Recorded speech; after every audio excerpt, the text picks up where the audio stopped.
Confesión con la boca, porque con el corazón se cree para justicia, pero con la boca se confiesa para salvación. Romanos 10:10.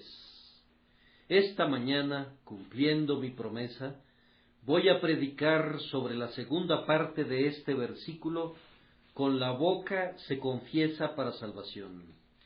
Lamento en cierta medida que no todos mis oyentes en esta mañana hayan estado presentes el domingo pasado, pues podrían imaginarse erróneamente que exagero la importancia de la confesión externa, pero si hubieran estado presentes cuando consideramos la primera frase, habrían visto que yo engrandecí la aseveración con el corazón se cree, y declaré que era lo esencial y lo más importante. Sin eso, la confesión con la boca sería un pecado, una falsedad y un insulto atroz al Altísimo. Una circunstancia mitiga grandemente mis temores. Todos ustedes pueden leer ambos sermones a su mejor conveniencia, y así pueden comprobar por ustedes mismos cuán sinceramente me he esforzado para poner los dos deberes en su debido lugar, sin exaltar indebidamente al menor, ni despreciar al mayor. Con la boca se confiesa para salvación. No ha de haber confesión con la boca allí donde no hay fe con el corazón. Profesar una fe que no se tiene equivaldría a convertirse en un comerciante falaz que pretende mantener un negocio muy grande, pero sin tener inventarios ni capital, y que únicamente obtiene su crédito por medio de falsas apariencias, y que por tanto es un ladrón. Hacer una profesión sin tener una posesión de la fe es ser una nube sin lluvia, un lecho de río que ha sido bloqueado con piedras secas y que está completamente desprovisto de agua. Es ser un actor de teatro que se contonea sobre el escenario con el nombre y los atuendos de un rey, para cambiarlos luego, tras bastidores, por la vestimenta de la pobreza y el carácter de la vergüenza. Es ser un árbol podrido, verde por fuera, pero internamente, como dijo John Bunyan, lo dijo vigorosamente, apta sólo para servir de yesca para el yesquero del diablo. Estén alertas contra engañosas pretensiones cuando no haya nada que las respalde. Por sobre todas las cosas, huyan de la hipocresía, apártense de toda mera pretensión. No profesen ser lo que no son, para que en el día en que Dios venga para escudriñar los secretos de todos los corazones, no sean condenados como plata desechada, ni consumidos como escorias. La verdadera fe, allí donde existe, produce obras, y entre todas ellas, una valerosa, constante y consistente confesión de Cristo. El hombre que no sea inducido a confesar con su boca para salvación, en el sentido contenido en el texto, no tiene fe. La fe, sin obras, es una raíz muerta que no produce botones ni da ningún fruto. Es un pozo que no tiene agua y que más bien está saturado de un vapor mortífero.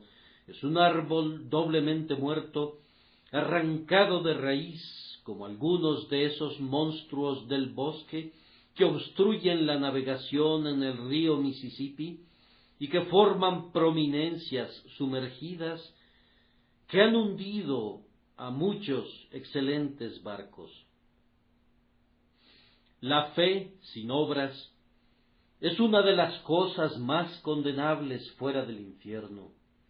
Huyan de ella, pues recuerden que si profesaran tener una fe en Cristo y su conducta no fuera santa, acarrearían oprobio a la Iglesia de Cristo.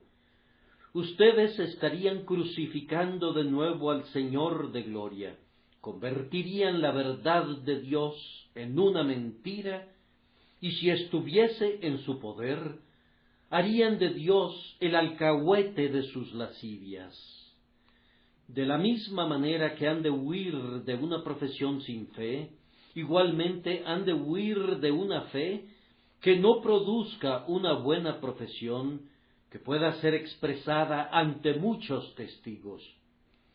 Yo creo que la confesión mencionada en el texto comprende el todo de la vida cristiana. No creo que signifique el simple decir yo soy un discípulo de Cristo, o el sometimiento al rito ordenado por Dios del bautismo. El apóstol incluye, bajo el término confesión, la puesta en obra de aquello que Dios ha obrado dentro. Es la confesión mediante actos, obras y palabras de esa gracia que Dios, por medio de su Santo Espíritu, ha puesto en el alma. Decimos en un proverbio conocido que una golondrina no hace verano. Así, la simple confesión de Cristo con la boca por una vez no cumple con la confesión descrita aquí. Un árbol no es un bosque, y una profesión de Cristo no es la confesión de Cristo para salvación. La intención va más allá de un acto, por claro y por excelente que pueda considerarse en sí mismo.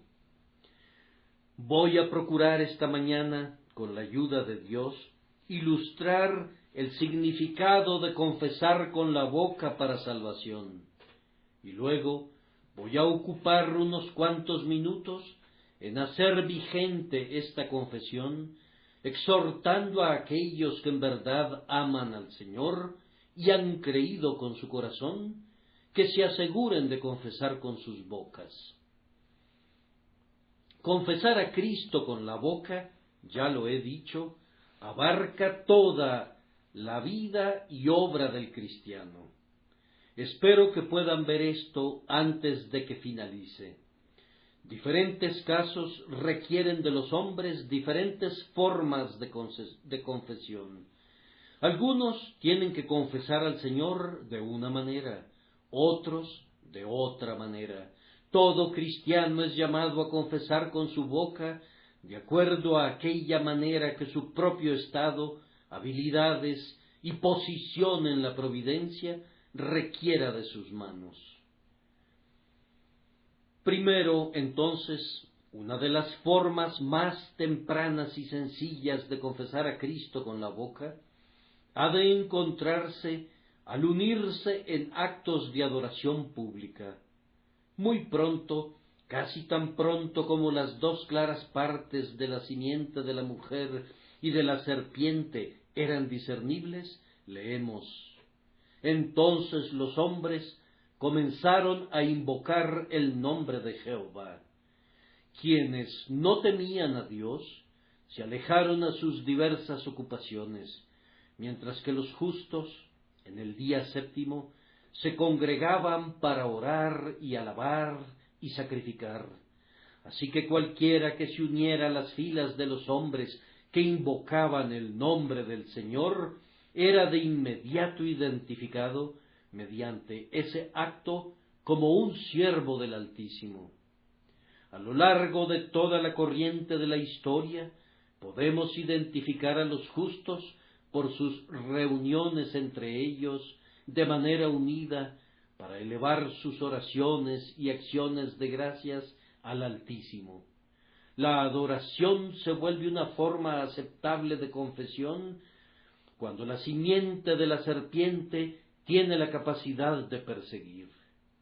En los tiempos en que Jeroboam puso los becerros en Betel y Dan, cuando cualquier israelita emprendía su fatigoso camino hacia Jerusalén bajo el temor de ser perseguido por su rey, el acto de estar con la multitud que guardaba el día de fiesta en los atrios del templo era de entrada una clara confesión de su fidelidad a Jehová y de su aborrecimiento a todos los ídolos. En los tiempos apostólicos, Los creyentes perseveraban en la doctrina de los apóstoles, en el partimiento del pan y en las oraciones. Donde se reunían 2 o 3, y especialmente donde se congregaba el mayor número para escuchar la predicación de la palabra o con el propósito de partir el pan, la admisión de cualquier persona a esa reunión se volvía una confesión de su fe en el Señor Jesús, en cuyo nombre estaban reunidos. En los primeros días del cristianismo se podría haber visto un cuadro semejante a este si supiera cómo pintarlo. Hay un arco de muy poca altura, es fétido y oscuro como la boca de un sumidero, sobre el cual crece la zarza y de cuya base brota la ortiga y la venenosa belladona. Por allá viene una jovencita y agachándose mucho se inclina bajo el arco. En la densa oscuridad camina a tientas por varios metros. Nadie ha advertido su entrada. ¿Pudiste observar cómo miraba a su alrededor para evitar que algún centinela la percibiera? Oye una voz en los pasajes distantes, esa voz la guía. Emerge a una cripta. Es una de las catacumbas ubicadas debajo de la ciudad de Roma. Una antorcha permite ver en la oscuridad. Tan pronto se aproxima a la asamblea, un hermano que sirve de vigía la observa, le pide la contraseña. Es una persona de la casa de César, una noble doncella que ha escuchado el evangelio de una esclava judía que le ayudaba, y ha venido para unirse a esos ritos secretos que son practicados por los creyentes en los escondrijos y cuevas de la tierra. El hecho que esté allí demuestra que es cristiana. No habría estado allí para adorar a Dios entre esos perseguidos a quienes la superficie de la tierra y el aire puro no podrían recibir. Ella no se habría degradado así para mezclarse con esos parias de la sociedad, esos que sólo son considerados adecuados para ser presa de los abuesos de Nerón. Su llegada al lugar para unirse en ese himno entonado a un tal Christus, para doblar su rodilla solemnemente en esa oración silenciosa a Jehová y a su adorable Hijo, era una confesión. Ella no habría estado en esa reunión si no hubiese amado al Señor. Algo muy parecido ocurría en tiempos posteriores. Si un hombre iba para oír a Lutero, habrías esperado que fuera cristiano, y especialmente en Inglaterra, cuando los lollardos predicaban a un puñado de personas en alguna remota alquería con una vigía afuera que les advertía de la llegada de los monjes, habrías podido estar muy seguro que quienes adoraban de esa manera, cuando el castigo era la muerte, eran verdaderos discípulos del Señor. Además, en los días del glorioso pacto, cuando Cargill y Campbell abrían la Biblia y la leían a la luz de los relámpagos, mientras los dragones de Claverhouse husmeaban a su presa, habrías podido estar muy claro que aquel pastor con su perro, o aquel heredero apoyado en su fusil, o aquellas damas sentadas sobre el césped, escuchando con ojos llorosos las palabras ardientes del líder de los Covenanters, los firmantes del pacto escocés de la reforma religiosa, habrías podido estar seguro de que estaban por el Señor de los ejércitos y por su pacto y por la verdad que es en Jesús, pues de otra forma no se habrían reunido allí en medio de los santos del Dios viviente a riesgo de sus vidas. Hoy sucede lo mismo con unos cuantos. Hay algunas damas que tal vez han venido a esta casa esta mañana para quienes las últimas palabras de su esposo fueron: «Si vas allá, no volverás a entrar a mi casa otra vez». O tal vez fue la palabra del hermano que maldecía a su hermana por su amor a la verdad, o la maldición profunda y condenatoria del Padre sobre el Hijo por aventurarse a creer en Cristo. Su presencia aquí hoy es una clara confesión del Señor Jesús con su boca. Pero no sucede así con la mayoría de ustedes. No sucede así con 999 casos de cada 1000. Muchos vienen porque es la costumbre, y más, yo espero, porque siendo cristianos es su delicia venir siempre. Ellos no reconocen ninguna clara profesión de religión en el simple hecho de estar aquí, pues nos juntamos, santos y pecadores, píos e impíos. Y si esta fuera la única profesión de religión que hayamos hecho, no cumpliría la intención de mi texto. En tiempos de persecución lo haría, en los días oscuros, negros y sangrientos, lo haría, pero no hoy, pues ahora representa poca o ninguna confesión para la mayoría de nosotros sentarnos confortablemente en nuestros asientos y escuchar al predicador, y luego descender por la escalinata de piedra y proseguir nuestro camino. La confesión que se significa aquí es cumplida todavía de mejor manera mediante una debida atención a esas dos ordenanzas que Cristo quiere que sean la divisa de los creyentes. Bajo la antigua dispensación mosaica, las ordenanzas eran únicamente para los israelitas. La circuncisión y la Pascua no eran para los filisteos, ni para los egipcios, sino para la simiente de Abraham, y únicamente para la simiente de Abraham y los prosélitos. Ocurre lo mismo bajo la dispensación cristiana. No tenemos ordenanzas para los extraños, no tenemos ordenanzas para los forasteros ni para los extranjeros.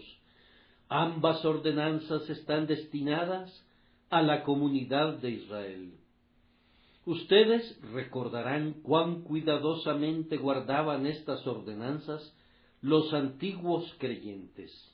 Encontrarán que el eunuco etíope cubrió toda la distancia desde el reino de Candace para poder asistir a la adoración en el templo, porque esa era la adoración distintiva del judío y del prosélito de la fe judía. No quería dejar de participar. Ustedes recuerdan cuán cuidadosa y ansiosamente los cabezas de las casas judías vigilaban que todos, incluyendo todos sus hijos, estuviesen presentes en la celebración de la Pascua. Ninguno de ellos quería descuidar aquello que los distinguía como un pueblo separado. Ahora, el bautismo es la marca de distinción entre la Iglesia y el mundo. Promulga muy hermosamente la muerte para el mundo de la persona bautizada. Públicamente ya no es más del mundo. Está enterrada para el mundo y ha resucitado a una nueva vida. Ningún símbolo podría ser más significativo. En la inmersión de los creyentes, me parece que hay una maravillosa promulgación del entierro del creyente en lo relativo al mundo, en el entierro de Cristo Jesús. Es cruzar el Rubicón. Si César cruzaba el Rubicón, no habría nunca más paz entre él y el Senado. César desenvaina su espada y arroja lejos la vaina de esa espada. El acto del bautismo es lo mismo para el creyente. Es cruzar el Rubicón. Es equivalente a decir: no puedo regresar a ustedes, estoy muerto para ustedes, y para demostrar que lo estoy, Estoy absolutamente enterrado para ustedes. No tengo nada más que ver con el mundo. Yo soy de Cristo y soy de Cristo para siempre. Luego, la cena del Señor, cuán hermosamente esa ordenanza expone la distinción entre el creyente y el mundo en su vida y aquello que alimenta su vida. El creyente come la carne de Cristo y bebe de su sangre. Me sorprende que algunos de ustedes, que aman a mi Señor, se mantengan alejados de su mesa. Fue su voluntad al morir: haced esto en memoria de mí. Es muy benevolente de su parte que haya instituido una ordenanza como esa, que nos haya permitido a nosotros, que éramos como perros, sentarnos a la mesa de los hijos para comer de un pan que los ángeles nunca conocieron. No entiendo, mi querido hermano, mi querida hermana, qué tipo de amor pueda ser el suyo si oyen que Jesús dice: si me amáis, guardad mis mandamientos, y sin embargo ustedes descuidan sus ordenanzas. Ustedes dirán que no son esenciales, y yo les responderé que es muy cierto, que no son esenciales para su salvación, pero que sí son esenciales para su consuelo, y también que son muy esenciales para su obediencia. Le corresponde al Hijo hacer todo lo que su Padre le ordene. Si mi amante amigo, si mi amado Redentor me hubiese ordenado hacer algo que me dañara, lo haría por amor a él. Cuánto más entonces cuando me dijo: haced esto en memoria de mí. Estas dos ordenanzas traen consigo hasta cierto grado una cruz, especialmente la primera. Mientras leía ayer la vida del buen Andrew Fuller, observé que después que fue bautizado, algunos de los jóvenes de la aldea propendían a burlarse de él, preguntándole cómo le había gustado que lo sumergieran, y preguntas semejantes que son bastante comunes en nuestros días. No pude dejar de advertir que la burla de hace 100 años es justamente la burla de hoy. ¿Tú crees que estos son sus mandamientos? Te exhorto, por tanto, delante de Dios y de los ángeles elegidos, ante quienes serás juzgado en el último gran día, que si tú con tu corazón has creído, haz con tu boca la confesión que estas ordenanzas implican, y Dios te dará en verdad una dulce recompensa al hacerlo. Para confesar a Cristo correctamente con la boca, ha de haber una asociación con el pueblo del Señor. Así fue en los tiempos antiguos. Moisés es un israelita, pero si quisiera podría vivir en la corte del faraón, en medio del lujo y de la comodidad. ¿Qué es lo que elige? Sale a sus hermanos y mira sus cargas, defiende su causa teniendo por mayores riquezas el vituperio de Cristo que todos los tesoros de Egipto. Moisés, el renombrado hijo de la hija de Faraón, se asocia con los pobres esclavos despreciados que fabrican ladrillos para el rey. ¡Qué cuadro tan sumamente conmovedor tenemos al seguir al pueblo de Dios en la historia de Ruth! Uno se embeleza al oír a esa piadosa mujer diciéndole a su suegra: porque a donde quiera que tú fueres, iré yo, y donde quiera que vivieres, viviré. Tu pueblo será mi pueblo, y tu Dios mi Dios. Hubo una confesión del Dios de Israel cuando Ruth se unió a Noemí de todo corazón. Ahora encontramos en los primeros tiempos de la Iglesia cristiana que, tan pronto como un hombre se convertía en cristiano, se dirigía a su propio grupo, se asociaba con los santos. Cuando preguntabas, ¿dónde están los creyentes?, podías encontrarlos a todos juntos. Puedes encontrarte a otras criaturas vagando separadamente por las montañas, pero las ovejas aman estar en los rebaños.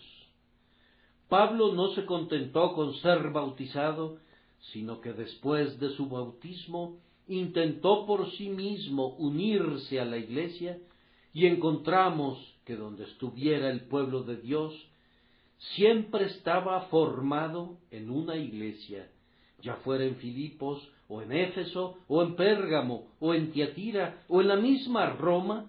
Pablo formaba iglesias en todas partes, y conforme iba de lugar en lugar, miraba la iglesia como la columna y el fundamento de la verdad. A mí me agrada grandemente la predicación en los teatros. Ustedes saben cuán sinceramente me gozo en la predicación de Cristo en todas partes. Pero hay una carencia en toda esta labor. El grano es sembrado, pero no hay nadie que lo cuide posteriormente, nadie que lo recoja. La manera en que todo esto ha de ser implementado no es por medio de asociaciones, sino por la Iglesia. La Iglesia de Dios es la verdadera madre de los convertidos. Es de su seno que han de nacer, y en su pecho han de alimentarse, y en sus rodillas han de ser mecidos.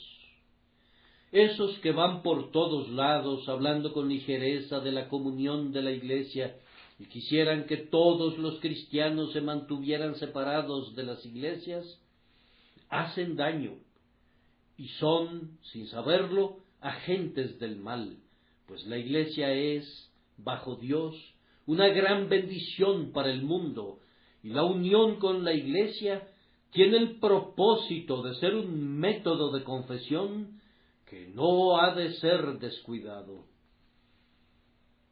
Supongan por un momento, hermanos, que en vez de esta compacta falange de esta Iglesia, estuviéramos separados en cristianos individuales y no mantuviéramos ninguna asociación los unos con los otros.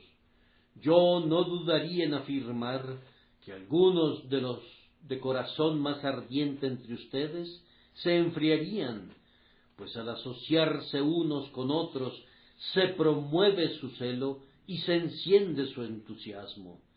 Los pequeñitos que están entre nosotros serían sometidos a no sé qué herejía peligrosa y a qué falsa doctrina, y también el hermano o la hermana más fuertes de aquí sentirían que sería una solemne pérdida si tuvieran que descontinuar la asociación con los hermanos y hermanas en Cristo que ahora los consuelan y fortalecen. Para algunos, la confesión con la boca conllevará el tomar la cruz en la familia. No conozco ninguna otra forma en la que esta confesión sea más agradable a Dios y al mismo tiempo más ardua para los hombres que tomar la cruz en la familia. Pudiera ser que fueras el primer convertido de la familia y que frecuentes la casa de Dios mientras los demás siguen sus placeres en el día del Señor. Te pones a orar y en el momento en que te arrodillas en esa recámara, hay una risa que resuena en sus paredes. Hablas de Cristo y de las cosas divinas, y el Padre y la Madre abren sus ojos, y todos los hermanos y hermanas tienen una mofa y un escarnio para ti. Tú me preguntarás qué deberías hacer. Persevera, mantente firme, sé constante, pues ahora es que debes hacer una confesión con tu boca para salvación. Yo no voy a creer que tu fe te salve, a menos que ahora, sin ninguna duda, y al costo que fuese, aunque fuera a riesgo de perder el amor de tu padre y los cuidados de tu madre, dijeras de inmediato: no puedo evitarlo, lamento causarles una vejación, pero no puedo amar a mi padre o a mi madre más que a Cristo, para no ser indigno de él. Tienes que estar dispuesto a renunciar a todo lo que te es cercano y muy querido, lo que fuera, aunque lo amaras como a ti mismo y fuera tan precioso como tu propia vida. Debes renunciar a todo ello si se interpusiera en el camino en el que sigues a Cristo Jesús, el Señor. Ahora bien, dirá alguno, esto es muy duro. Sí, pero recuerda por quién lo haces. Es tu Redentor, que dejó la corte de su Padre y se encarnó para poder ser uno contigo, y extendió sus manos sobre la cruz y entregó su costado a la lanza. En verdad, todo aquello a lo que pudieras renunciar es una nimiedad comparado con aquello a lo que Él renunció por ti. Hazlo alegremente, hazlo de inmediato. Joven amigo, no te aterres ni te alarmes ante las tribulaciones familiares que tienes que soportar. Pídele a Dios que te haga como uno de esos barcos acorazados, de tal forma que aunque te disparen sus más fieros dardos y los arrojen con la fuerza más tremenda, pasarán volando a tu lado sin hacerte daño, porque estás blindado con un valor invencible y con resuelta fe. El reino de los cielos es para ti como aquella antigua ciudad que había sido sitiada por largo tiempo, y no había ninguna esperanza de aliviar a los habitantes del lugar, a menos que un barco pudiese entrar al puerto. Pero una gran cadena había sido extendida a todo lo largo. Ustedes recuerdan cómo el capitán, cuando el viento era favorable y la marea era alta, se lanzó contra esa cadena que cerraba el puerto, la rompió y entró navegando en el puerto. Así ustedes han de romper la cadena que amenaza con mantenerlos fuera del cielo. Pero pídanle a Dios que les dé mucha gracia, que sea como la marea, mucho del Espíritu Santo, que sea como un viento favorable, y si se lanzaran contra la cadena, se romperá ante su valor y su determinación. Las pruebas provenientes de la familia son difíciles de aguantar. Una cruz viva es a menudo más severa de llevar que una cruz muerta, pero deben hacerlo, pues con la boca se confiesa para salvación. Esta confesión será muy aceptable si es hecha en tiempo de tentación. Cuando el joven José le arrebató su ropa a la lasciva mujer de su amo, su respuesta fue: ¿cómo pues haría yo este grande mal y pecaría contra Dios? La mujer habría podido responder: Dios, ¿qué sé yo de él? Conozco a Isis, entiendo al becerro de oro, pero no sé nada de Jehová. ¿Quién es? Hubo una valerosa y clara confesión de su fidelidad a Jehová, como una razón del por qué no podía pecar. El caso de Nehemías es igualmente pertinente. Cuando lo invitan a una conferencia secreta en el templo, él dice: ¿un hombre como yo ha de huir? Él profesa su confianza en su Dios como una razón del por qué no puede, ni por un momento, actuar ignominiosamente. Ahora, cristiano, aquí es donde debes hacer una confesión con la boca. Alguna sucia trampa en el negocio que se ha vuelto tan común que nadie considera nada malo en ella, se te presenta en tu camino. Ahora actúa como hombre y di: prefiero morirme de hambre que hacerlo. Yo no puedo ni quiero vivir del robo, aunque esté medio legalizado por la sociedad. Joven amigo, ahora es tu oportunidad. Cuando llegue el día domingo y seas arrastrado de la manga por una docena de amigos para que los acompañes para desperdiciar las santas horas, muy bien puedes decirles: no, y dar la razón. No puedo hacerlo, pues soy un cristiano. O pudiera ser que hayas venido del campo, y tu amigo te proponga llevarte a una guarida de infamia para mostrarte lo que es la vida. Respóndele que él no entiende cómo saciar tu apetito, pues tú eres un cristiano. Para algunos propósitos, yo preferiría la aseveración de la fe de uno en Jesús en el tiempo de la tentación a cualquier otra forma de confesión, pues ciertamente no podría haber ninguna hipocresía en ello. Cuídate, hermano, de no dejar nunca de reconocer a tu Señor en el tiempo de la tentación. Comenta uno, nunca dejaré de hacerlo. No hables demasiado positivamente. Pedro negó a su Señor delante de una necia criada. Ten cuidado de no caer de igual manera. Es fácil decir, yo soy un buen marinero, cuando estás en la costa. Caminas muy bien por la cubierta superior del barco cuando éste se encuentra en el muelle.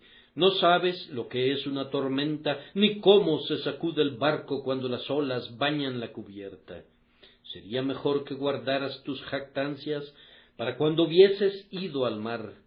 No te jactes de nada de lo que harás, sino más bien di, sosténme y seré salvo. La confesión con la boca ha de hacerse con doble resolución, siempre que seamos llamados a sufrir tribulación por causa de Cristo, cuando la profesión de Cristo nos pudiera acarrear alguna pérdida, o cuando la negación de su nombre nos pudiera proporcionar una prosperidad temporal. Ustedes saben cómo en los tiempos antiguos los 3 santos varones rehusaron inclinarse ante la imagen que Nabucodonosor había erigido. Ellos estaban dispuestos a morir, pero no estaban dispuestos a negar a su Dios. Ellos podían arder, pero no podían retroceder. Y así fueron arrojados al horno, porque no podían arrojar de sí su confianza en Dios. Miren a Daniel por allá, con su ventana abierta, adorando hacia Jerusalén 7 veces al día, como lo había hecho siempre. Lo hace con valentía. Fue una valerosa respuesta la que dieron Pedro y Juan, cuando los escribas y los fariseos les ordenaron que no hablaran más en aquel nombre. Juzgad si es justo delante de Dios obedecer a vosotros antes que a Dios. Yo he observado que siempre que la persecución brama y los hombres están sujetos a perderlo todo por Cristo, las personas más tímidas, pero que son sinceras, generalmente dan la cara en ese momento. Allí está José de Arimatea. No se escucha de él cuando Jesús vive, pero cuando el cuerpo de Jesucristo está sobre la cruz, ¿quién es el que entra a la cueva del león? ¿Quién es el que va a Pilato? José de Arimatea pide el cuerpo de Jesús. Él encuentra el sepulcro. ¿Y quién es el que ayuda a envolverlo en lienzos con especias aromáticas? Pues Nicodemo, que vino a Jesucristo de noche, otro cobarde. Ambos progresan y ya no son más cobardes en la hora del apuro. El ciervo huye veloz cuando ve a los sabuesos, pero cuando se ve acorralado, lucha con la valentía de la desesperación. Así, quienes son tímidos cristianos temblorosos en tiempos ordinarios, a la hora de la verdad, dan un paso al frente y son tan valerosos como los creyentes más heroicos. Algunos de ustedes esconderían sus cabezas si llegáramos al punto de la persecución, de la hoguera y de la muerte. Erasmo solía decir que no tenía la madera apropiada para ser un mártir. Por eso, yo creo, los católicos seguidores del Papa pintan a Erasmo como colgando en algún punto entre el cielo y el infierno, y los protestantes no necesitan disputar por causa de esa pintura. él poseía algún tipo de conocimiento de la verdad, pero no tenía el valor de declararla, y temblaba mientras su amigo Lutero fue directo al frente y golpeó la triple corona sobre la frente del Papa. No seamos nunca como Erasmo. Si Jehová es Dios, seguidle, y si Baal, id en pos de él. Si valiera la pena vivir para el mundo y el pecado, vive para ellos con todo tu corazón y alma y fuerza.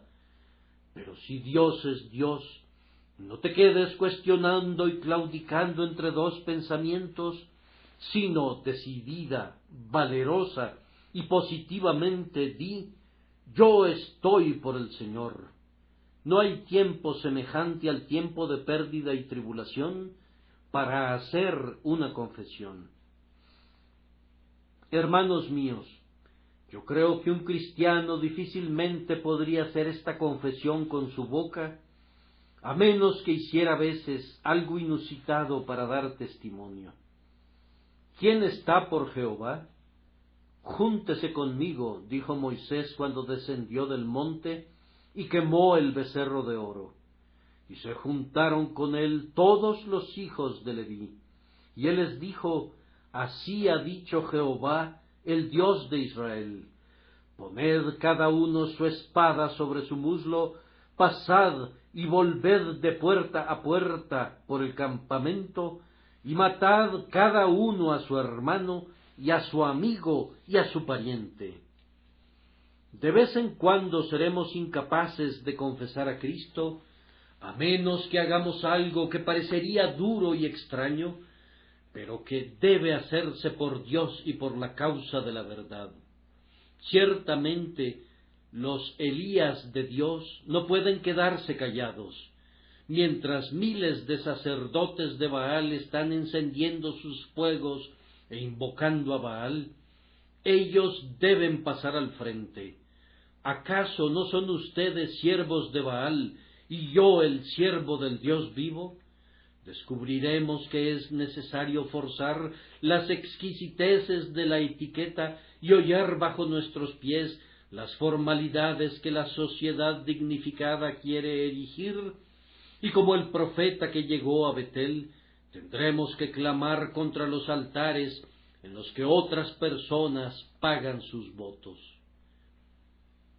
Yo he admirado, y aquí tomo mi cruz con un buen hermano, yo he admirado grandemente un testimonio dado recientemente en la asamblea de la Iglesia Libre de Escocia por mi hermano Candlish en contra de la inscripción que fue colocada sobre el mausoleo erigido en memoria del excelente príncipe Alberto. Lo he admirado por su arrojo al expresar lo que pensaba y sentía. Yo creo que debió haber recibido un tributo de honor en lugar de un aullido de indignación. A él le importa poco si es alabado o censurado, pero debería hacerse justicia a su valor y a su fidelidad. Él ha señalado el carácter papista de la inscripción, de la cual me aventuro a decir que el propio príncipe la aborrecería si su espíritu pacífico visitara el mausoleo. Si recuerdo correctamente, el señor Baptist Noel nos ha informado que el príncipe exclamó en su lecho de muerte: «Nada en mi mano llevo, simplemente a tu cruz me aferro». Murió siendo cristiano, aferrándose humildemente a la cruz de Jesús. Por tanto, su mausoleo está siendo deshonrado por una inscripción apta para un santo del papado, pero no para alguien que amó al Señor Jesucristo. No hay ninguna deslealtad cuando expresamos francamente nuestra opinión, ni pretendemos interferir en la libertad de otros. Debería otorgarse una licencia abierta al efecto, y la aflicción debería tener su propia escogencia de palabras, pero es un error, si es que no es un pecado, y poner un panegírico papista cuando un epitafio cristiano habría sido más apropiado. Yo tomo mi cruz con Candlish, y no sería sincero con Dios si no lo hiciera, pues yo creo que quien confiesa a Cristo, algunas veces contra la tendencia popular y la corriente popular, es la única persona que puede esperar recibir una recompensa de su Señor por haber actuado fielmente en todas las cosas. Algunas veces tendrán que hacer esto, pero no siempre, tal vez no con frecuencia. No pierdan su camino por dar testimonio, pero cuando la carga del Señor esté sobre ustedes, testifiquen, y que nadie los meta en miedo. Además, no es posible confesar a Cristo con la boca, a menos que estemos dispuestos a usar nuestra posición como un método de confesión. Josué es cabeza de una casa. Él usa esa posición, pero yo y mi casa serviremos a Jehová. Yo no puedo creer en su fe si ustedes no se preocupan de que Dios sea reconocido en su casa, que el altar familiar sea erigido, que el sacrificio humee sobre ese altar. Si no pudiera ser 2 veces al día, que sea por lo menos una vez, pero asegúrense de pagar sus votos al Altísimo en esa posición, pues de lo contrario no habrían hecho una confesión para salvación. O pudiera ser que tengan alguna influencia donde puedan ayudar a la Iglesia de Cristo. Háganlo diligentemente. Esther es la reina de Asuero.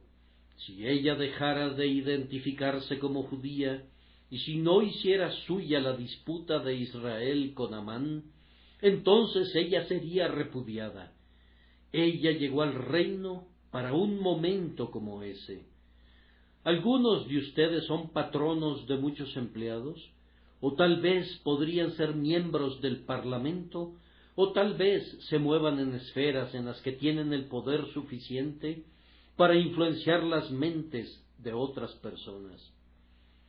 Sean diligentes en hacerlo por Dios, pues toda esa influencia es dinero dado a ustedes para que lo pongan al interés para su Dios y Señor, y si lo enterraran en una servilleta o lo usaran solo para ustedes mismos, Él tendría que decirles en el último gran día: siervo malo y negligente, serás entregado a los verdugos.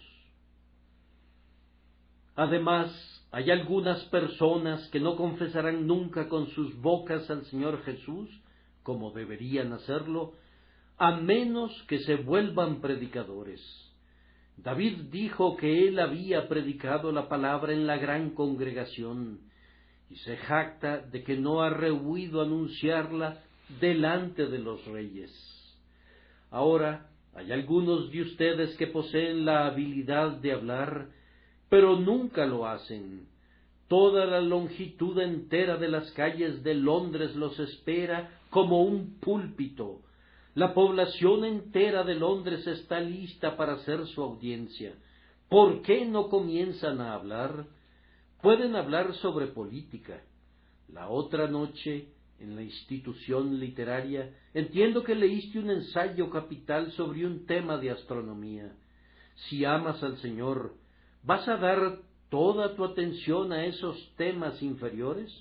No, al menos algunas veces da tu atención a quien te compró con su sangre. No sois vuestros, porque habéis sido comprados por precio. Preocúpate entonces que tu conversación sea más de Cristo que de cualquier otra cosa que poseas. Habla a favor de tu Dios y Señor. Me comentas que eres nervioso. Que no te preocupe tu nerviosismo. Inténtalo una vez. Si te tropiezas 12 de veces, inténtalo otra vez. Verás que tus talentos aumentan. Es sorprendente ver cómo esas interrupciones hacen más bien que nuestra continuidad. Simplemente libera a tu alma de lo que hay en ella. Que tu corazón se ponga al rojo vivo y entonces, como algún volcán que está vomitando sus entrañas más íntimas, deja que la lava ardiente de tu exposición se deslice a borbollones.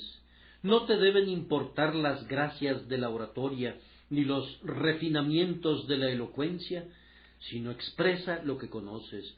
Muéstrales las heridas de tu Salvador, proclama su aflicción para que ella les hable.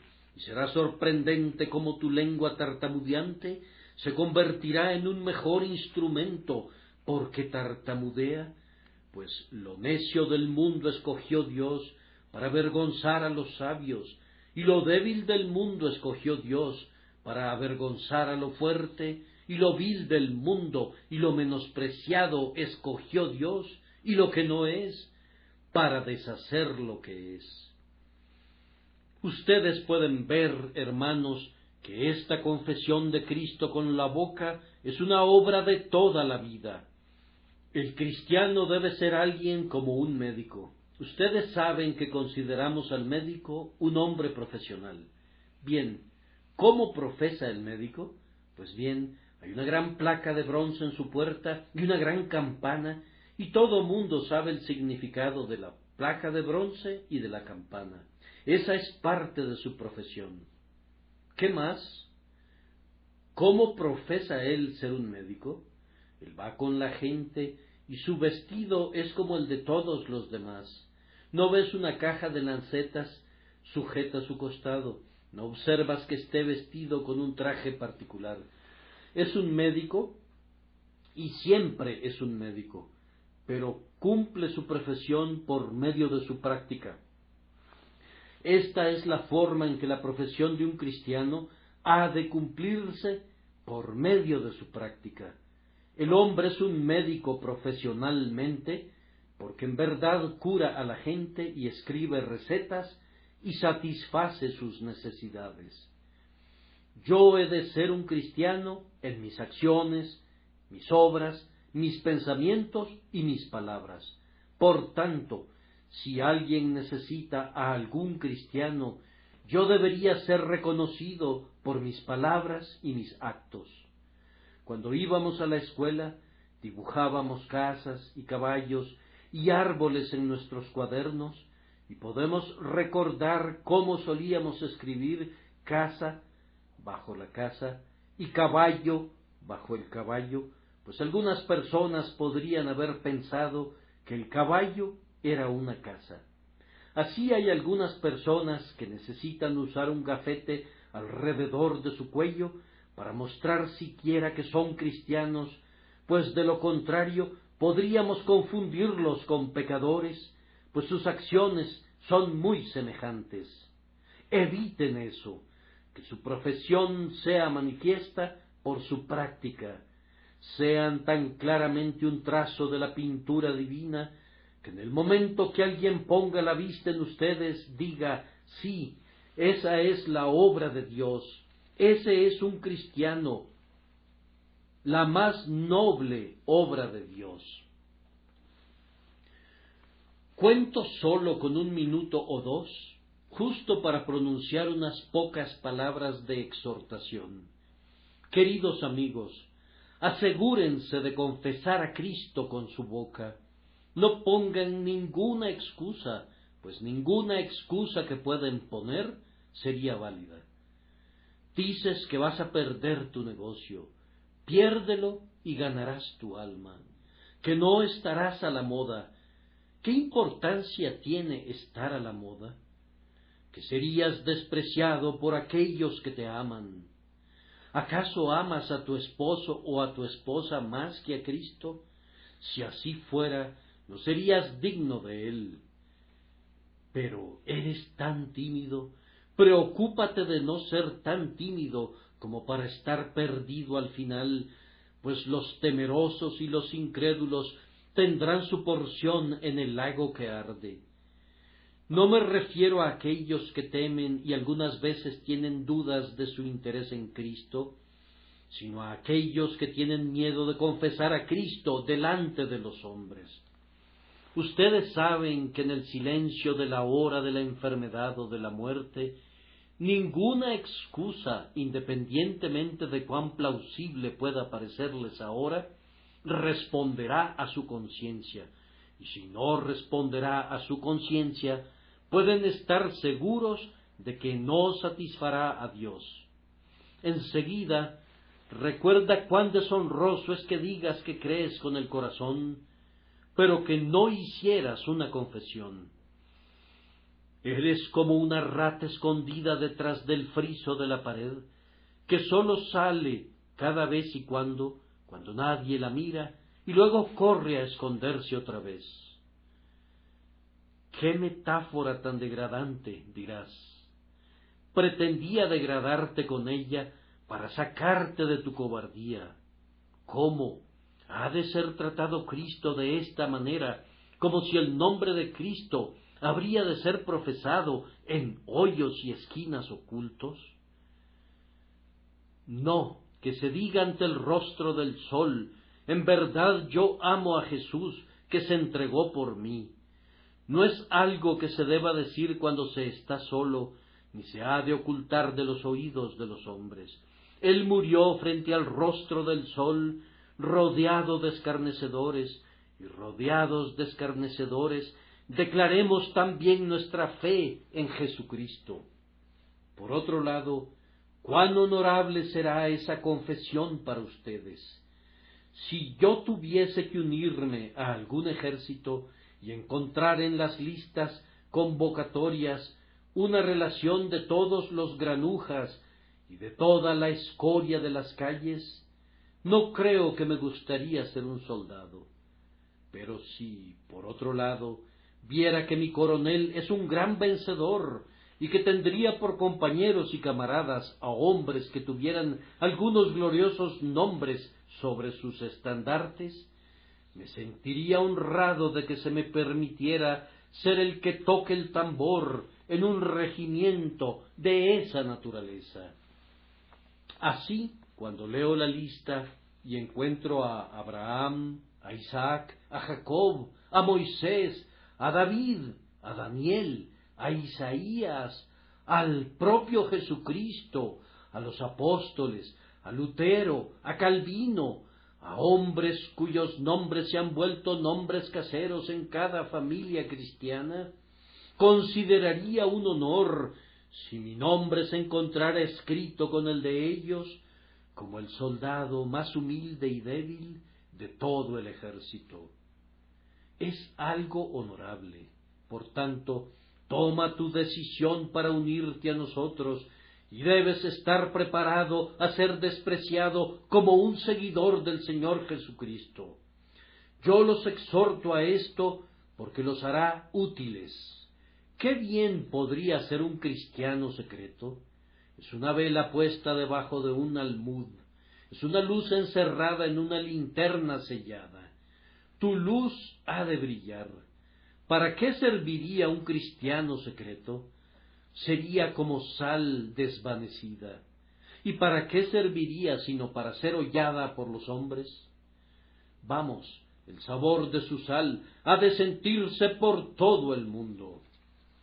La gracia es suficiente. Ese es otro argumento para ti. Yo creo que tendrás nuevas responsabilidades y peligros si haces una confesión. La gracia es suficiente. Si la gracia te pusiera sobre un pináculo del templo, ten la certeza que la gracia te mantendrá allí. Si te quitas del pináculo y te bajas al piso duro, estarías inseguro allí.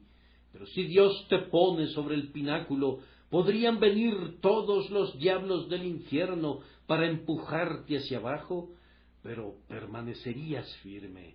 No seas desobediente eligiendo tu camino, sigue el camino de Dios y estarás seguro en él. Por último, el galardón es espléndido.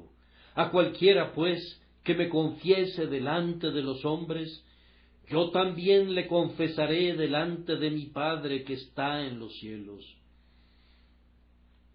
Había una vez un príncipe de legítima sangre real que abandonó el palacio de su padre y viajó a un lugar distante en los dominios del rey, donde era poco conocido y aceptado. Era un verdadero príncipe y mostraba en su rostro esas señales de realeza, esa extraña divinidad que circunda a un rey, que podría haber conducido al espectador a saber que pertenecía a la realeza. Pero cuando llegó al lugar, la gente dijo: «Este es el heredero del trono, insultémoslo, mostrémosle nuestro desagrado».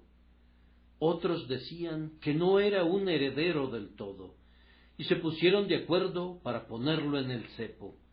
Cuando se encontraba allí, todos los hombres le arrojaban todo tipo de inmundicias y le lanzaban todo tipo de duras palabras, y decían: ¿quién se atrevería a reconocerle como príncipe? ¿Quién se atrevería a apoyarlo? Se levantó un hombre en medio de la multitud y dijo: «Yo me atrevo». Entonces lo pusieron en el cepo al lado del príncipe, y cuando arrojaban la inmundicia sobre el príncipe, caía sobre el hombre también, y cuando le decían duras palabras al príncipe, también le decían duras palabras a él. El hombre estaba allí, sonriendo y recibiendo todo. De vez en cuando una lágrima rodaba por su mejilla, pero eso era por ellos, porque trataban así de mal a su soberano. Pasaron los años, y el rey vino a esos dominios y los subyugó. Y vino un día de triunfo sobre la ciudad conquistada. Los gallardetes pendían de todas las ventanas, y las calles estaban salpicadas de rosas. Entraron las tropas del rey uniformadas con relucientes armaduras de oro y con penachos en sus yelmos brillantes. La música resonaba dulcemente, pues todas las trompas de gloria tocaban. Era del cielo que habían venido. El príncipe recorría todas las calles en su glorioso carruaje, y cuando llegó a las puertas de la ciudad, allí estaban los traidores atados con cadenas. Comparecieron temblando ante él. Él se fijó en un hombre en medio de la multitud que estaba libre y sin cadenas, y preguntó a los traidores: «¿Conocen ustedes a este hombre? Él estuvo conmigo en aquel día en que ustedes me trataron con escarnio e indignación. Él estará conmigo en el día de mi gloria».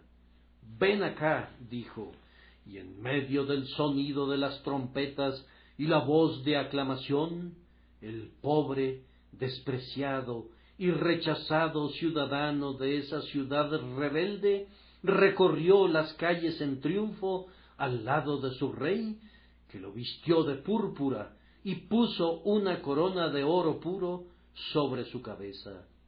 Allí tienen la parábola. ¡Vívanla! Amén.